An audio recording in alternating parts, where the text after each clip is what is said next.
Prince Harry didn't manage to find the time to visit his dying grandmother, the Queen, refused an invitation to even stay with her and when he went over to Britain in her last days, but has now flown back to Britain to attend a court hearing against the Daily Mail newspaper. He's got plenty of time for that in his crusade against media intrusion.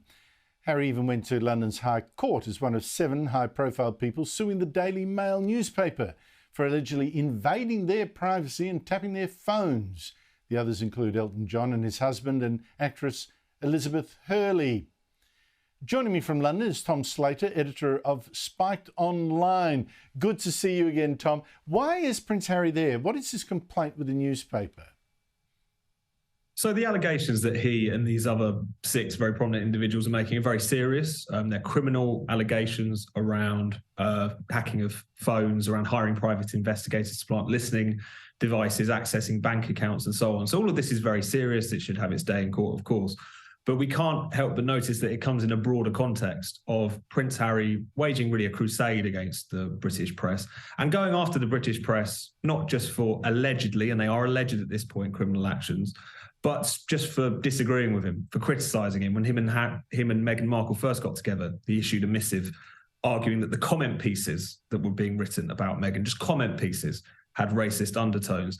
And of course, there's a broader kind of anti-free press movement in this country amongst a small section of the liberal elite who are now turning to him as a bit of a hero. So whilst, of course, we've got to separate out this particular case, these people deserve their day in court, these are serious allegations, you can't help but miss that we've got a pretty ancient spectacle before us of a royal trying to go after the press, which he has a series of quite serious grievances with.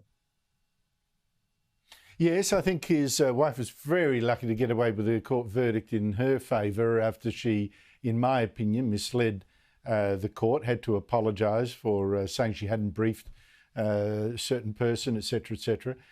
But you're right. You know, if the newspaper has broken the law in order to invade the privacy of people it's reporting on, yes, absolutely.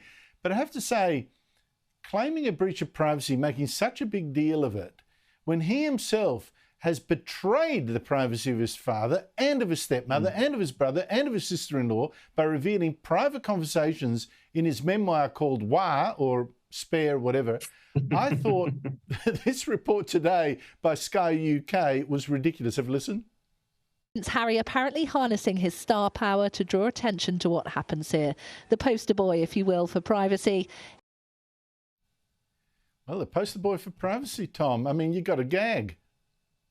I know you don't even really have to add to that, do you? I mean, the idea that Prince Harry is the poster boy for privacy is utterly ridiculous, not least because, as you say, that he's been pretty credibly accused of invading the privacy of his own family in his Netflix documentary and Spare and so on.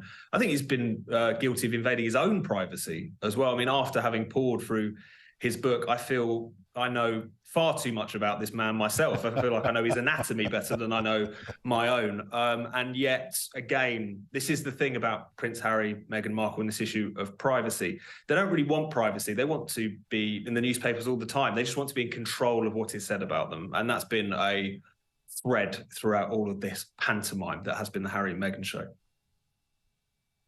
Now, it's interesting, of course, the King has been too busy to see him. So that's despite the fact that his state visit to France has been called off because of the astonishing riots over there against increasing the pension age by a couple of years.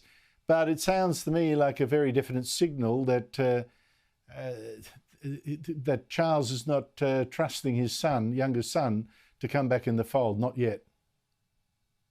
Exactly. I mean, it's tragic when you think this is obviously a family which have been, torn apart over this very public and acrimonious split.